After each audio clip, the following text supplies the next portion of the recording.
So today I want to talk to you about learning centers or room design, environmental design. There's a couple different ways we can talk about this. So our job as leaders of the school is to make sure that things flow as easily as possible. Part of what that means is that when a child comes into the room, they need to be able to tell where they would do different activities. Parents need to know when they come into the school, where they put the required materials. Teachers need to know where they put their things. When we're outside on the playground, the kids need to know, where do I run around and where can I be quiet and contemplative and by myself? So environmental design is a huge part of our role as school leaders. So let's start with the outside of the building. The outside of the building needs to be attractive and inviting. It needs to be clear. This is where parents park. If you are interviewing, this is where you park. Maybe you don't have an interviewing spot, but it needs to be very clear where new or current parents are supposed to park. Okay. How do they come in? What if you're just a visitor to the school? If you're dropping off a FedEx package, how do they come in? It needs to be clear, which means if you have a key code on your door, which an awful lot of programs, probably most programs have, there needs to be a note underneath that key code. How do you let people know that you're here if you don't have a key code? If you're the FedEx man, if you're the UPS lady, if you're somebody who just saw the center when they were driving by, how do they ring the bell? How do they buzz the office? Is there a phone number? There needs to be a note explaining how that works.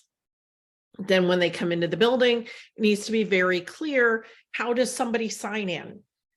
Whether they're a parent signing their kid in, or whether they're a guest visiting the program, you need to be collecting that information for guests who come into the building. You need their email, their contact information of some kind. We can talk about that later in marketing, why we need that, but it's important for the safety of our kids as well as for marketing down the road. The hallways that you have at your program should be uncluttered, clear. Every classroom should be well labeled saying, this is the age group, this is the teacher. I would love it if you had a picture of the lead teacher in that room with a short bio outside, however you want to do it. And the environment needs to reflect your educational philosophy, your school's educational philosophy.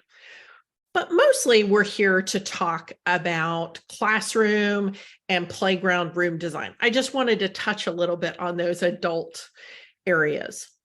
In the classroom, it is important that the kids can tell what they're supposed to do in different areas. So we do that by having learning centers. And the learning centers are differentiated with furniture and rugs. Because whatever you have hanging from the ceiling because somebody told you you needed to have a sign hanging from the ceiling saying this is the science center or hanging on a wall, that doesn't affect the kids. The kids can't read science center anyway, and they're not looking up. It's like if you're at a warehouse store, Costco or Sam's Club or Walmart, you're not looking up at things that are 20, 25 feet above your head or above, above your head. If they are 2 or 3 times more than your body height, you're not looking at it. The same is true for the kids. They're 3 feet tall. Anything above 6 feet tall, they're not going to notice. It's not going to register. The things that are going to register are within 1.5 feet of their eye level. So anything you have above that, you're doing for the adults, not for the kids. Make it very clear with the furniture and with rugs where each learning center begins and ends. Where do I play with blocks? Where is the end of that block area? Where do I do dramatic play? If I'm in an infant room, where are the areas that I can crawl around on And where are the areas where I go to take a nap? Because you will have babies who will crawl over to the quiet area to indicate that they're ready to take a nap. Now, not every kid is going to do that, but you will have some if you have created obvious centers in your infant room. Okay. If you have teachers who are having a lot of physical behavior issues, you're having a lot of running, wrestling, things like that happening in the classroom, a lot of gross motor activity, and you've ruled out that it's, a whole bunch of kids have gross motor needs from what we talked about before in ages and stages, then probably what's going on is that the environment is not well set up. One of the things I see most often is people love to have a circle time or a class meeting rug, right? Because they've seen this, they know what that is. And then they leave it alone for the rest of the day. So for 15 minutes a day, this rug has a purpose that the teacher shows the kids. And for the rest of the day, it's just a rug that we avoid. The kids aren't going to avoid it. They're going to go, aha, this is a place to wrestle because it's well padded. There's lots of room and we can roughhouse there. So if you have a classroom with a lot of roughhousing, there's a good chance you've got something like that, something that looks to a kid like a wrestling ring. If you've got running, there is something that looks like a racetrack in that room and you need to redesign the room. Okay, it's that simple. The number of children you have in the classroom, you need to have 1/3 more spots for activity. So if I have 15 kids in a classroom, there need to be 20 different spots in the different learning centers for the kids to choose what activity they're going to do.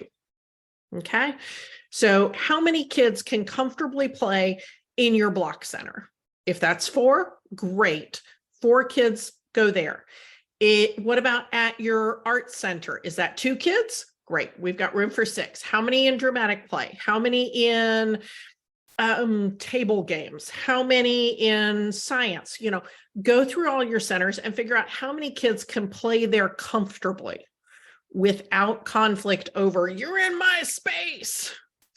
And that's going to be different based on the age group of that classroom and also the temperament of that group of kids. We can't do a whole bunch about the temperament until we know those children, but we can sort of go, okay, I think we've got about 25 spots in this classroom. We only have 15 kids. We're going to be great. If the teacher only wants 2 children at an activity at a table, they should not have 4 chairs. They need to remove the other 2 chairs for that activity because children will look for the environment to give them a clue as to what is expected of them. If there are 4 chairs, that means 4 kids can sit there. I know that you may need 4 chairs. The teacher may need 4 chairs at snack time or lunchtime. You can bring the chairs back. It's not that complicated. Okay. It needs to be very clear what is expected in each activity area. The next thing for your teachers to do, and you are here as the administrator to support them in this, is figuring out which centers need to be next to each other. Quiet centers together, loud centers together is a pretty common idea. But another thing is the most popular center, should that be right by the front door to the classroom or should it be far away? Where is there going to be a water source? All of those things. So when a classroom is not functioning well, your job as the administrator, when we go do that observation, is to see if there's something that could be changed as far as how the classroom is laid out. This is going to be an ongoing issue. People change their classrooms all the time. Every time they change their classroom, there's going to be a little bit of behavior because the kids don't know what happened. It's like you went away from your house to go out to dinner and you came back and everybody moved the furniture. You're going to be a little freaked out and likely to snap at other people. That's going to happen for the kids too. So when the teachers are going to redesign the room, it will be better for them if they give the kids a heads up that we're going to rearrange the classroom while you're at nap or snack or while you're at home. The other part of this that I want to talk about is actually more relevant probably to you as the leader of the school, which is the playground. Just like we have the learning centers in the classroom, there are use zones on the playground. And licensing will tell you how much fall surface you need to have in these different use zones. But it's exactly like learning centers inside. Things on the ground need to indicate where is the end of this activity space. If it's a swing set, where can I run outside of the swing set area? If this is the climbing area, where is the end of the climbing area? So, you know, you might have an area for dramatic play. You might have an area for pushing toys or pulling toys, climbing, swinging, running. I don't know, did I already say dramatic play? And quiet reflection. There needs to be a quiet area outside as well. So just make sure when you are designing the outdoor space, because you as the administrator are going to be the one making those decisions because you're paying for that big piece of equipment, right? So where is it going to go? And how do I indicate to the children what activities happen here? If you're installing an outdoor easel right next to a water pump or a spigot, are you also putting storage for buckets? And are you putting water sponges and sponge brushes? And is there storage for all of that? Okay, so that's kind of my big overview here on how do you design the space to make sure it's as effective as possible for you, the teachers, the parents, and of course, the kids. Okay, I'll see you in the next video.